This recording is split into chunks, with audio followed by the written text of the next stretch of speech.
Lahat ng pagsubok may dahilan.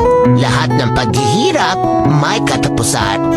Lahat ng problema may solusyon. Lahat ng pagbagsak may pagbangon.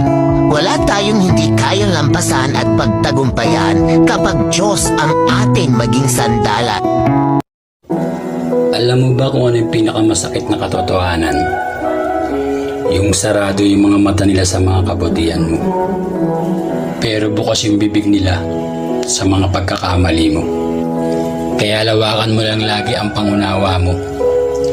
Dahil hindi lahat ng tao katulad ng takbo ng isip mo. Lagi mo pa rin pangarapin na may marating. Ano man ang mga pagsubok at problema ang dumating. Mabagal man ang pag-abante, okay lang yan. Basta ang importante dumidiskarte. Tandaan mo na ang buhay ay hindi laging malungkot at malumbay. Kaya patuloy ka lang lumaban at maging matibay. Dahil darating din ang araw, lahat ng plano mo sa buhay ay magtatagumpay.